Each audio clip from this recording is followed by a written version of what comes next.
it's less important of how much you make or how much you're spending on things. It's more, how are you feeling about your money?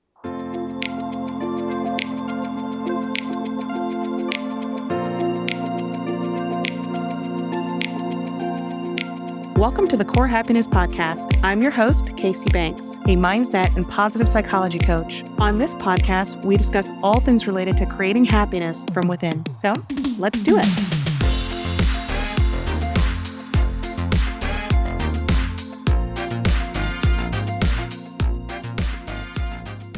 Hello, and welcome back to the show. Today, we have a fantastic guest with us, Rachel Durci. Rachel is a financial wellness coach and the founder of Effortless Budgeting. She is passionate about helping individuals and couples achieve their financial goals. Through coaching, education, and encouragement, Rachel's mission is to empower couples to have meaningful money conversations and for individuals to feel confident in their financial decisions. She understands that talking about money can be anxiety-inducing, but she believes that sharing our money stories can lead to the confidence we need for financial success. So today, Rachel is here to discuss common financial blocks, how to achieve financial wellness, and how we can shift our money mindset. Rachel, welcome to the show. Thank you so much, Casey. Happy to be here. Fantastic. I will preface this by saying, I think financial wellness is something that is often overlooked. So when we think about all of the fundamentals that we learn in school and anything that we learn from a young age in terms of survival skills, it doesn't finance is a big topic, but it should be. Yeah. You get into adulthood. So can you tell us a little bit about your journey and then what inspired you to focus on financial wellness? Yeah, absolutely. And before that, just real quick, I want to say something I love saying to folks is there are two things that are impacting your life, whether you pay any attention to them or not. And they're your physical health and your finances. So whether or not you pay any attention to them, they're still affecting you every day. And so why not pay attention to them? But you are absolutely right. We are often not taught this stuff in school. And oftentimes we grow up in a family where our parents aren't comfortable talking about it. So for me, when I was growing up, I grew up with a single mom who did not have a lot, and her money mindset was pretty negative. It was save every penny you have, your money could disappear at any given second, and don't spend money on literally anything that you don't absolutely 100,000% need. And so I watched my mom struggle with money consistently as I was growing up, and I couldn't do the things my friends were doing. And it just like, I saw her struggle and feel anxious. And that just impacted me so much that I said, I need to figure out a better way. I want to make sure I'm not living like this when I get older. And so I started teaching myself financial habits and financial skills, because again, I didn't learn this stuff in school either. So I taught myself about credit scores and reports and credit cards and interest rates and how to budget and why you should do so. And so I was set when it came to the education piece of it. And so when I graduated from college, I had student loans, which was horrible stress for me. I paid them off in 3.5 years. So I'm really proud of myself. And all of that was great. So on the outside, it looked like I had a lot, but my mindset was not okay. I still had a very negative mindset. I had no debt. I had thousands of dollars in the bank. I went into nonprofit, so I never made a lot of money, but I didn't need a lot of money. And I still felt constantly anxious about money all the time. I was terrified to spend anything. And so I really had to take a step back. I mean, I was in my early 30s before I really started taking a step back and saying, okay, on paper, I look like I have a great financial life, but I don't feel that way. I feel horrible. I feel anxious all the time. And so I had to do my own journey of going through and trying to understand why my mindset was the way it was. And I figured it out. So, I mean, I just described how my mom's mindset was, which makes sense. That's how I grew up. So I did all that journey and I came out on the other side and I started feeling more comfortable with money. I started feeling more comfortable spending money. I started feeling more comfortable with my decisions and what I was doing with my money. And it felt so good. And I saw friends and family struggle and not feel that way. And so that sort of pushed me into wanting to do this for a living. Because for years I had helped friends and family just kind of like get more organized, create a budget, get out of debt, like those little things. But I wasn't really doing the deep dives that I knew was important to do as far as your mindset. Because the habits are great. You need those too. But if your mindset's not where it needs to be, your good habits are not going to continue. So I know what it's like to feel constant stress and anxiety around money. And I know what it's like to feel pretty comfortable and good about where I am. And I just want to help folks get from the one place to the next place. That's fantastic. I like that you said sort of the conditioning that you learned from a young age. Because like you said, even if you go to college and you've taught yourself, so you learned everything that there could be, it sounds like, about financial wellness and what to do, and you still had that anxiety. But I think that goes to show how powerful conditioning can be based on how you were brought up to think about money. Yeah. And so knowledge is great, right? But the mindset is really the most important piece. Yeah. I think that should probably come first. Yes, 100%. So my first session with all clients is nothing but mindset. We don't put together a budget. We don't talk about how much we're spending on things. First session is all just, how did you grow up? How did your parents handle money? All that kind of fun stuff. But then all throughout my sessions with clients, mindset is still in there. So even when we're talking about, okay, how much are you spending on these types of things? And what are your financial goals? And where do you want to be? There's mindset always in there.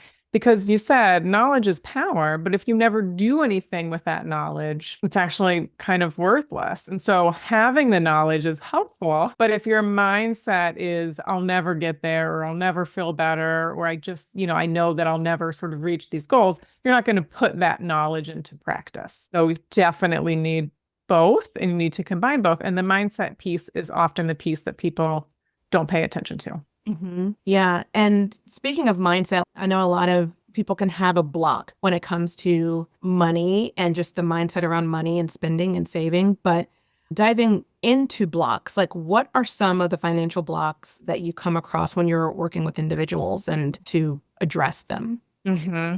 A big one is simply putting together a budget, because a budget means restricting my spending. A budget means I have to see all my money and I don't want to. A budget means I'm not going to be able to buy the things I want to buy. And so I have to really be that voice of reason and say, I want to break it down. I want you to tell me literally, what is a budget? What is it? And of course, most people don't answer it the way I want them to. So I say, a budget is a piece of paper with some numbers on it. It's all it is. It's literally a piece of paper or a spreadsheet with some numbers on it. It's not telling you where to spend your money. It's not talking to you. So it's not restrictive. What putting together a budget is actually you being in control of your money, and you are telling your money where to go. So you're putting those numbers in there, right? You're the one saying, this is how much my mortgage is. This is how much I spend on going out to eat. This is how much I'm putting in my savings for my vacation or whatever you want. You're the one putting those numbers in. So when you have control over what you're spending and what you don't, I mean, there are bills we all have to pay, of course, but for the rest of the money, you have control over where it's going. And if you don't have a true, really good budget, you're not in control of your money. People think it's the opposite. People think I'm going to create a budget and then my budget is going to sort of be the controlling piece of it. It's not. When you don't have a budget, it means you probably don't know where your money's going. And oftentimes what happens when I'm with clients and we put together a budget together, they have a certain amount of money left over every month. And then they try to tell me, well, no, I don't. And I'm like, okay, right. So now we need to figure out where that extra money is going, because it's going somewhere. If you truly every month don't have any, then this, $300 or $400 or $500 that is of surplus on the budget that we just put together, it's going somewhere. So we need to figure that out. And that is what puts people back in control. Like, oh, I was way off with what I thought I was spending on going out to eat. Now I see that maybe that's something I could cut back on.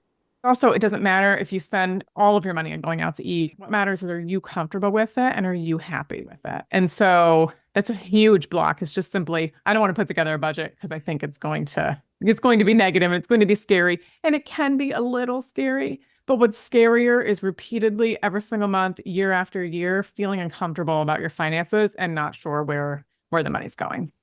Yeah, it sounds like it's that awareness piece, right? Like it's a lot of people think they have an awareness of where their money is going. And then what you actually look at it, and especially when you put it down on paper, and then you're like, oh, wow, I had no idea that I spent that much on gas, or I was spending that much on groceries. I thought in my head, my budget was X, Y, and Z, but now that I see it, I probably need to up that budget. Exactly. Makes a lot of sense. Yes. And I also have people that are just kind of like, oh my gosh, I spend that much on groceries. I can't do that. And I'm like, well, maybe you can. Maybe it's more of what you just said, is that let's increase that budget in that line item, because maybe you do need that. I mean, it's not cheap to go grocery shopping these days. And you mentioned you're aware that money can be anxiety inducing.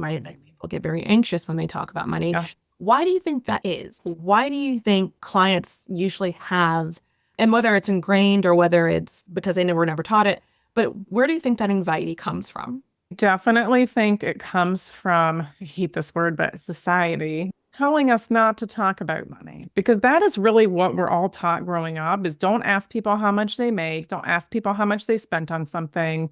I have an example of a friend of mine that her, I forget, 6 or 7 year old kid's birthday party. And one of the kids that was invited came and he said something like, "Oh my gosh, how much was that?" And his mom immediately ran over and said, "We don't ask those questions." And so we are conditioned to not talk about money, even though it may not fully be said in that way. We're absolutely taught that that's a faux pas. Like it's kind of like asking someone how old you are, how much do you weigh? Like we're not supposed to ask people about money. And I say that's a bunch of crap, because like knowing how old you are, how much you weigh is not impacting my life whatsoever. So not my business, don't care. But maybe knowing how much you make or how much you spent on maybe your kitchen remodel, because I'm also getting my kitchen remodeled, that can actually help me because I want to know if I'm getting a fair price for the quote that I just got. Or I want to know if it's even feasible for me to even bother looking into some contractors if I know that 3 of my friends got their kitchen redone and it cost way more than I had anticipated. Or people, this is a true story. I knew someone who was working at a job, and because he is very open with talking about money, I don't think he specifically asked, but he was just generally talking about it. And a coworker who was an intern, a temporary intern with no experience, provided his salary and was making more than this person who had been working there for, I think, 2 or 3 years. And so he went and talked to his boss and he said, "Don't need to ask why, but I know how much the intern is making, and that's not okay. I need a raise today."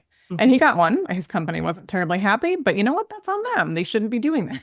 We need to be taking control of this stuff, because if we're not in control of it, someone else is controlling it, and we don't want someone else to control our finances.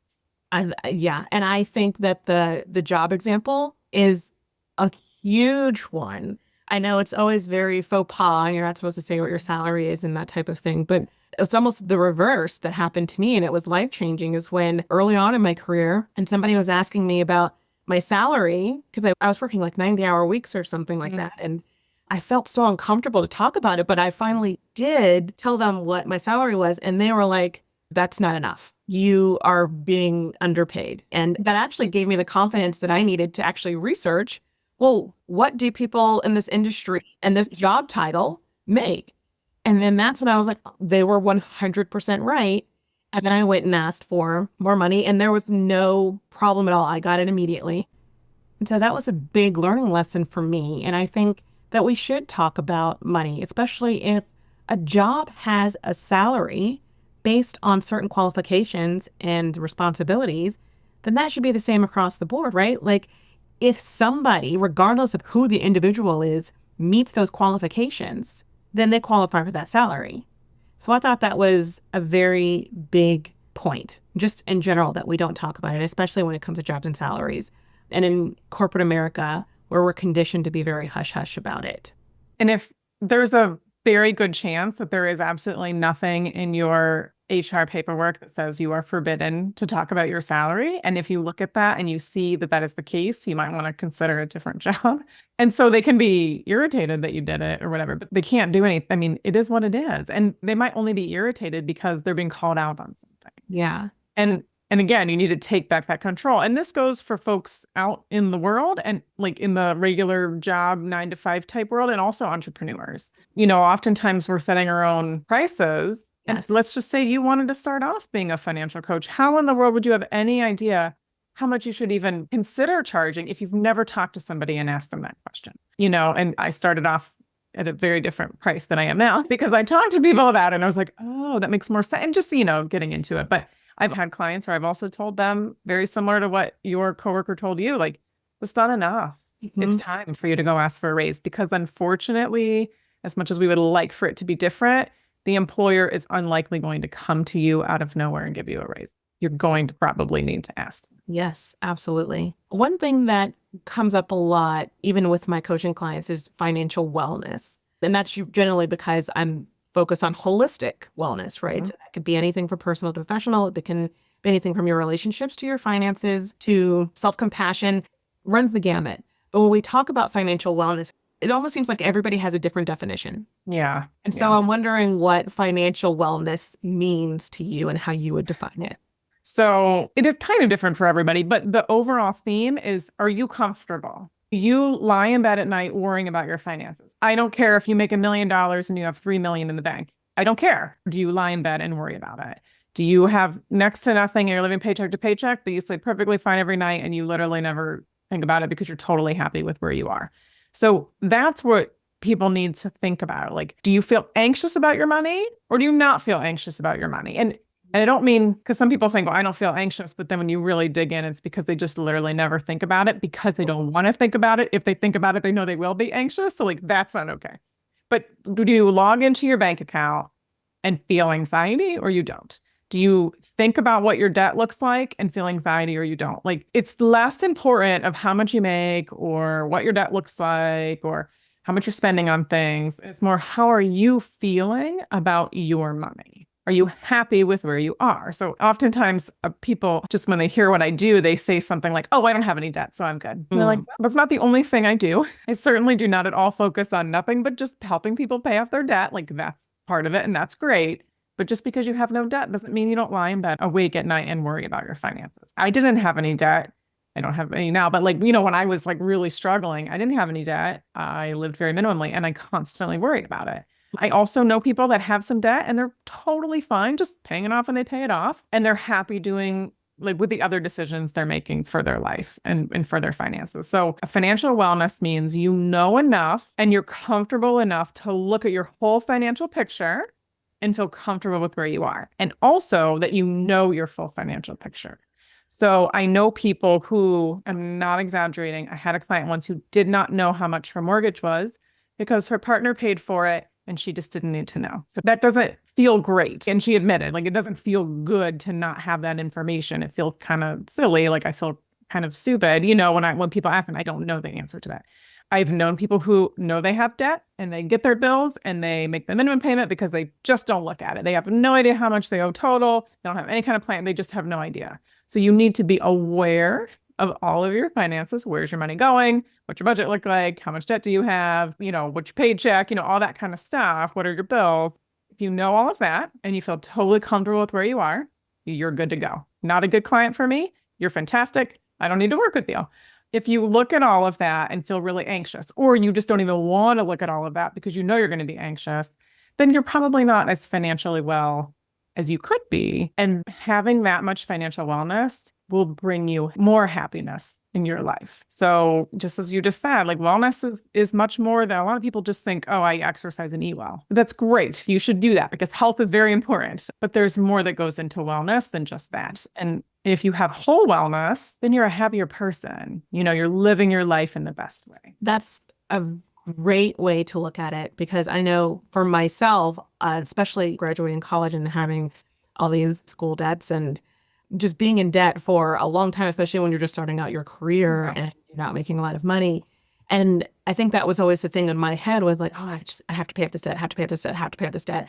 And then when I finally paid off the debt and I was debt free, it was relieving only for a second because then I realized, wait, there's so many other aspects that I was not focusing on. Like, what about saving for retirement and what that actually means beyond the 3% that your employer matches? Or, what about investing? Like, I should be investing and how do I learn about investing? Like, there's so many other layers to financial wellness that it's beyond just getting out of debt. Like, the comfortableness is also looking forward. And that's why I'm glad you defined it in that way. I think that's very powerful. Yeah. And what's really challenging about it is it's actually past, present, and future. And you have to kind of worry about everything. Like, if you have debt, that's past. So that's something you've already spent money on and you're trying to pay it off. But you also have to live your life today, which is what I didn't do. For 3.5 years, I did not. I was not a happy person. I was very unhappy because I constantly obsessed about paying off my school loans. I mean, I'm glad I got them paid off, but I didn't have a good time. I forgot to live my life, and that's not healthy. And I would not recommend somebody do that. Right. And then, of course, the future with retirement and investing in that. So, and that can be really overwhelming. And I totally get that, which is exactly why people like I exist, is to help you break that down, get organized, and start feeling comfortable with your past, present, and future and where your money's going. Yeah. For people who are feeling overwhelmed and they do have that anxiety, and let's say that they are still paying off college debts and they're just not sure where to start. Like, in addition to maybe creating a budget and writing it down, and in addition to working with a financial coach, are there any other initial steps that you would recommend for those that are just truly feeling overwhelmed? Yes, which is a little challenging to say because everyone's different, but it's the mindset piece that I would recommend. So perhaps you need to, as corny as this sounds, write a thank you letter to your debt. So is it college debt? Great. Write how you appreciate the fact that you had all of those experiences and you've got this education and you're on your way to the career you want. So you're grateful that you spent that money. You're not super happy that you have to pay it all back, but you're grateful that you spent that money. And so, like, write a little thank you letter to your debt and say, I was able to experience this, this, and this because I have this debt, and I'm really thankful for that. You also can do like a thank you, sort of a journal, which is just a daily thing. And everyone's different. So if you super love journaling, great, dig into it. But I usually just recommend folks make it really simple. Every morning that you wake up, open up that notebook and write down something that you're thankful for. It doesn't even have to be financial related. But if you're feeling a lot of anxiety and you're feeling overwhelmed, that kind of stuff can really help. Another thing that might not seem like it's at all related, but it is like cleaning out something. So cleaning out your closet, cleaning out, even if it's as simple as your purse or your wallet, like you can be as big or small as you want, but cleaning something out and getting it refreshed and only having the things in that drawer or closet or whatever, that are things you really want, can also be a huge de-stressor. And when you're very overwhelmed with a lot of things, it's really hard to focus on something. So you can't really focus on like creating a budget if you've never done it before, if you're feeling super overwhelmed with it. And then every time you open your closet, you're feeling stressed because it's totally packed full of clothes that you don't ever wear. So that's also something that you could do that can just help with that mindset and help decrease some of your stress levels. I love that. Very, very smart tips. You emphasize the importance of having meaningful conversations around money. And I think this is important not only as individuals, but as you mentioned in your previous example with the couple, where the wife didn't know essentially what her mortgage was. I think that's also important. And I know for me, when I got married, we went to premarital counseling, and finances was like one of the first things that they talked about. And even though we talked about it in premarital counseling, like in our marriage, finances would still come up a lot. So what tips do you give to couples to help them discuss finances more freely or openly? So I think this is not really a tip, but I think sometimes just having a neutral party there can help you talk about it. So that's one thing. And I've seen couples open up and say, wow, we've never really talked about this before, but the neutral party's there. So sometimes people refer to like money coaches or financial coaches as like money therapists because it's like sort of like that. But I also might recommend sort of starting from the beginning and just sharing your money story with your partner. Like I just shared my story of how I grew up and how my mom was, and I didn't get that detailed into it, but get a little detailed into how you grew up around money, how your parents spent money, and how you perceived money. Because I've also had clients saying, when I was a kid, I thought we were totally poor. But now that I'm 35, I realize we were not, right? So it's less about the reality and more about your perception. So how did you perceive money growing up, and who taught you about it? Did anybody teach you about it? Because just opening that up makes you vulnerable, which is super important in a relationship. I know it can be uncomfortable, but you've got to open up. And it also can make your partner say something like, oh my gosh, me too. And so like as an example, like my money story is not exactly like anyone else's money story, but there's probably something in it that most people can relate to. So even if it's just the anxiety or we grew up without very much money, whatever it is. Like I know some people who grew up very similar to me, and now they spend every penny they have because they weren't able to do that as a kid. And I sort of went in the complete opposite direction, that I was terrified to ever spend anything. And so you don't have to be exactly the same to have somebody relate to you. And so as much as people might on the surface disagree with me, I will argue tooth and nail that having those conversations will bring you closer to your partner. Obviously, you both have to be open to doing it, but being vulnerable and sharing your story, and maybe even you had some trauma around money. Like I would honestly qualify myself as having some trauma around money. And it's important that my partner knows that because he can understand better where I'm coming from. And so sometimes that's all it takes when I'm talking with couples is hearing them say something. And then I can be like, well, do you think maybe that's why you respond in this way today to money? And then their partner's like, okay, it makes sense now. Not that you've changed anything, but now I can understand why you're responding that way. And also you can understand yourself while you are responding a certain way. And that can just help give yourself a little more grace, give your partner more grace, and you just kind of be a little bit more on an even ground and share those stories. That actually makes a lot of sense because I know you talk about how sharing our money stories can help us build the confidence that we need to have financial wellness and, have financial growth.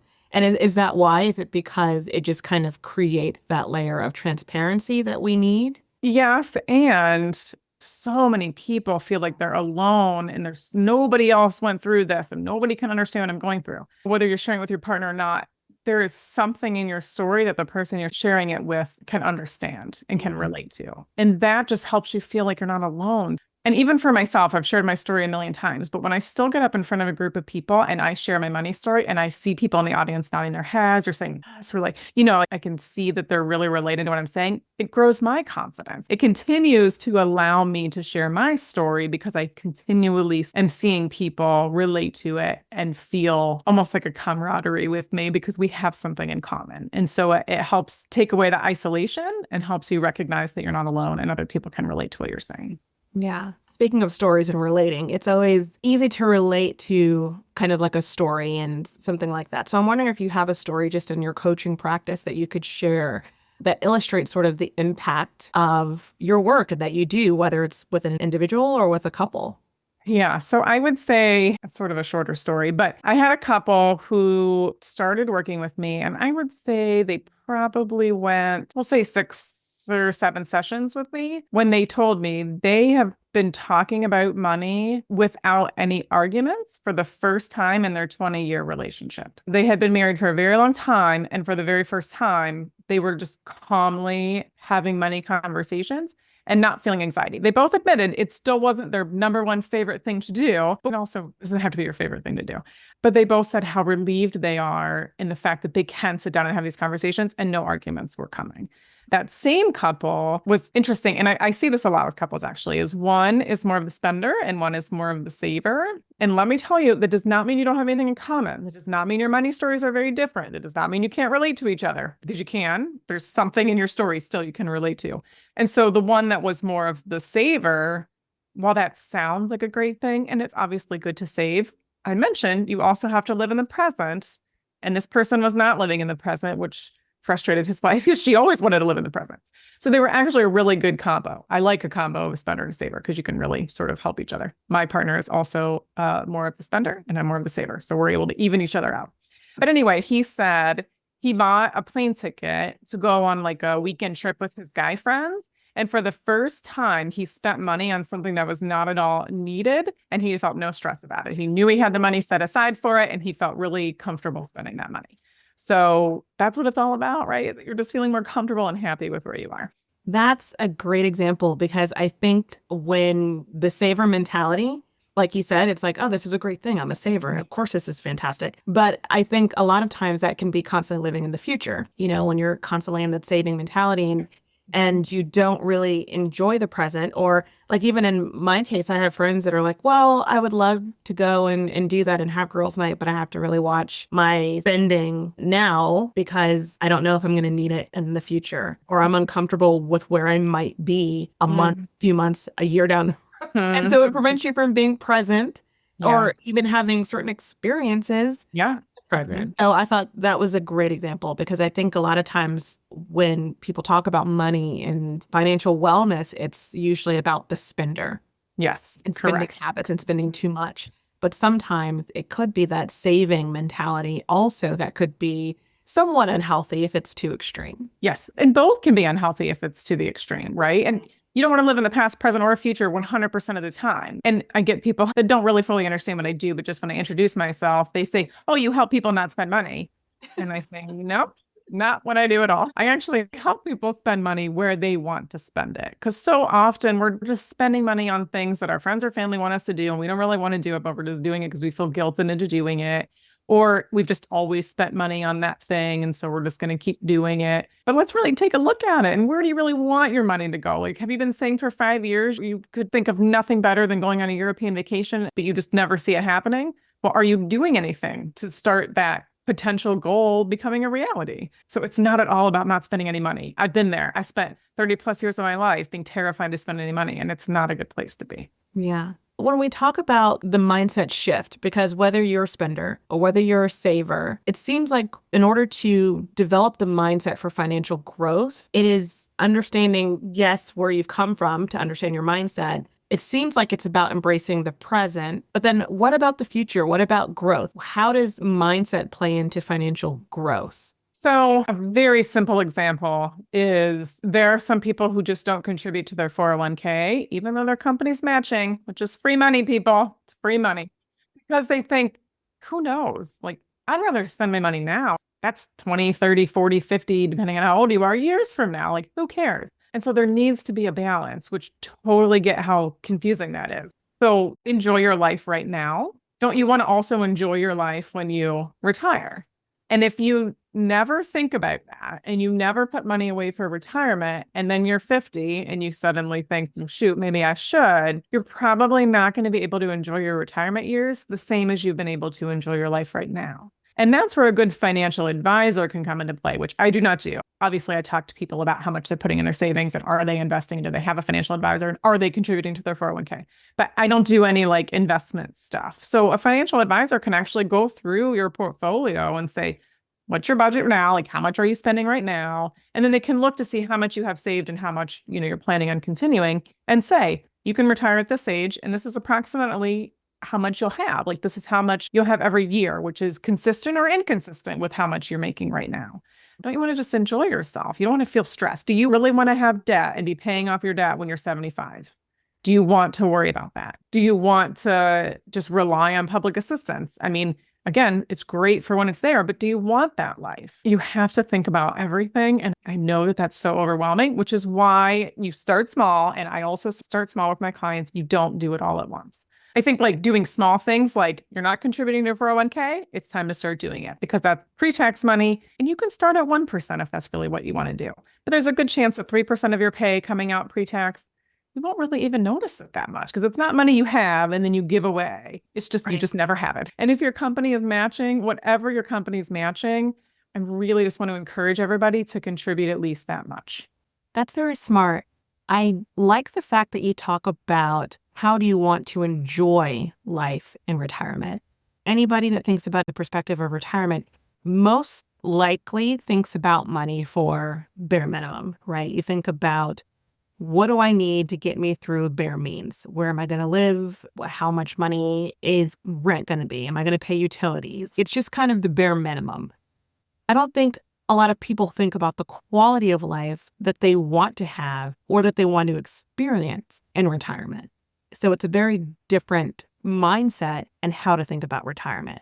I remember sitting down with my dad when he was getting to retirement, or he finally reached the age where he could retire, and he could retire then or he could keep working. And so we actually sat down and talked about his finances. And when we talked about it, because I'm not a financial wellness coach, I don't know, but we were talking about like, well, what bill do you have, right? So we're looking at this mortgage, we're looking at the car note, we're looking at utilities. And it really didn't come into like, well, do you want to travel? Right. Do you want to take vacations? Like how many vacations per year? And so really thinking about not just what the bills are and can you technically just afford to live and feed yourself, but what quality of life do you want in retirement? That is so important. And that's also something when you're thinking about paying off debt. So once you get this debt paid off, you can contribute even more to your IRA or to your 401k or simply a savings account. Like if you have a high interest savings account, that's great. But paying off your debt is kind of like a past and a present thing, but it's also for your future. And if you do get to 65 and your house and your car are paid off and your credit cards are long gone, or at least you don't have a balance on them, look how much more money you'll have because now you're not making all those payments. Yeah, talk to a financial advisor and give them everything you have right now, all of your bills that you have right now. And then you can focus on paying some of that stuff down. And then you'll know if you just keep doing whatever they've recommended you do, you'll have an even better life when you retire because you won't have some of these bills and you're still contributing as if you would.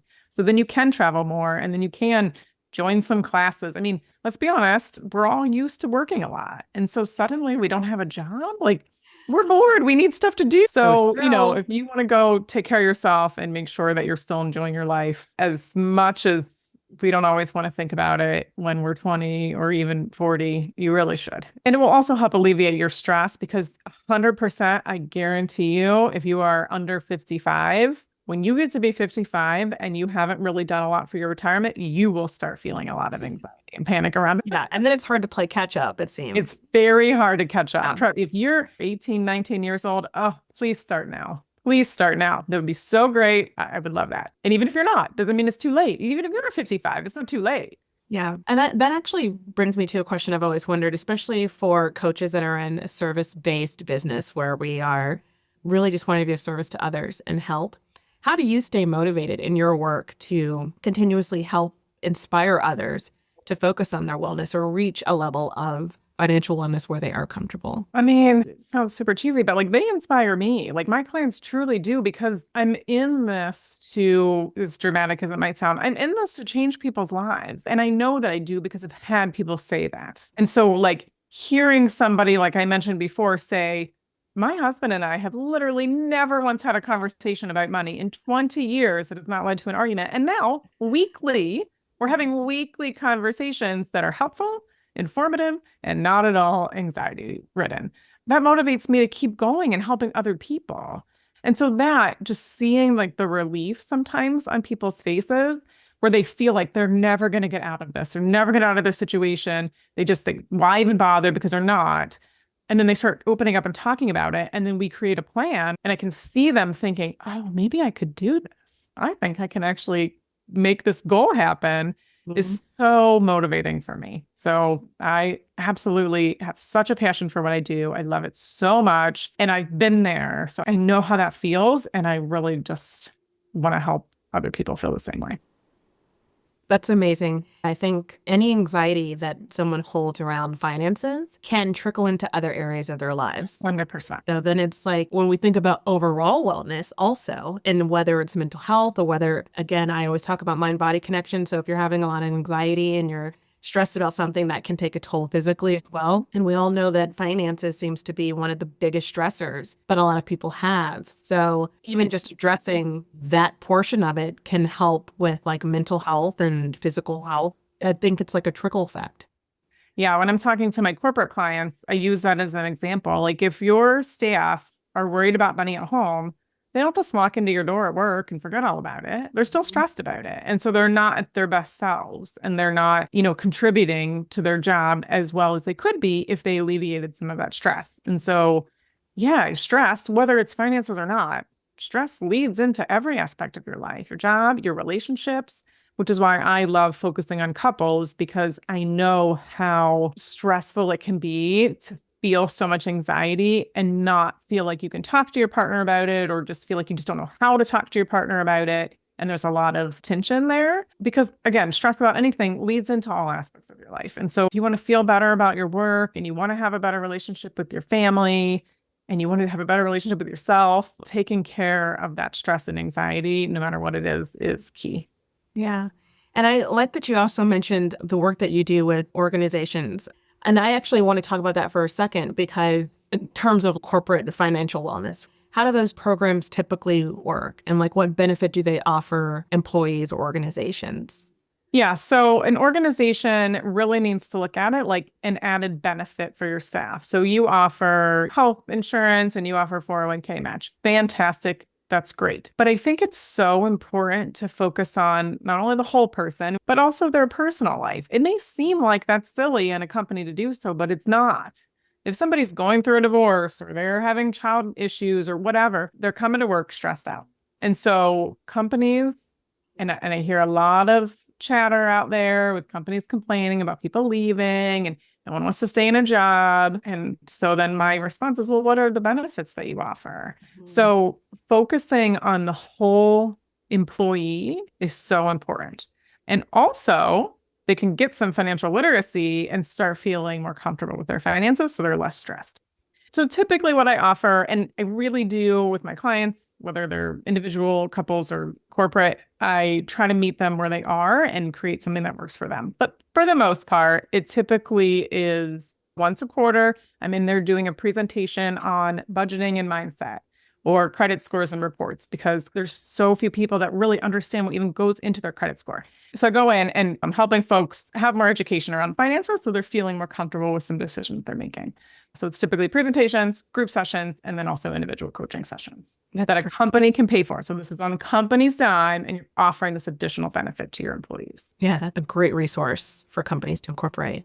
I know we are going to link to your website as well as your socials, but I'm curious if you have anything else you'd like to share with our listeners in regards to effortless budgeting or where they can get in touch with you. I think I just want to reiterate, if you're listening and you're like, gosh, this sounds great, but it feels so scary. It's not. Once you do the first session, you'll realize that it's not scary. Again, whether you work with me, there's other money coaches out there. It doesn't have to be me, but having sort of a third party that's not your mom or your partner or your best friend, like having someone that's totally third party is so relieving, and it gets easier. The more you do it, the easier it gets. And then it truly is life-changing. As far as reaching out to me, I offer a free initial consultation. So folks can schedule that on my website. They can email me directly and I can send them a link. And we do a 30-minute free session. And if you're in a couple, please, I would love for the both of you to come. Even if you're in a couple, but one isn't on board, that's okay. You can come by yourself. Yeah, we talked about that people can have blocks around money. And I think that talking to someone and getting that outside perspective can help with identifying those blocks, because sometimes we're so close to it, we don't see it. We don't know that we're having a specific block around something until we are able to talk more openly about it. And having somebody that can help point out and say, wait, maybe you're having a block around that. Maybe that's something that we can address is very helpful, especially when we don't know that there's a block around something that we should be addressing. Rachel, thank you so much for taking the time to join us today. I really appreciate it. Thank you, Casey. To our Core Happiness listeners, what did you learn today? What was your favorite part of this episode? We would love to hear from you. If you would like to contact Rachel, all of our contact information will be listed in the show notes. Until next time, remember to focus on your financial wellness. I thank you for joining me today. If you enjoyed this podcast, please feel free to rate it or leave a review. If you have any thoughts or questions, I would love to hear from you. You can email podcast@corehappiness.com. For show notes and additional resources, you can visit www.corehappiness.com. As always, please remember, never let anyone diminish your light. Until next time, sending you my love.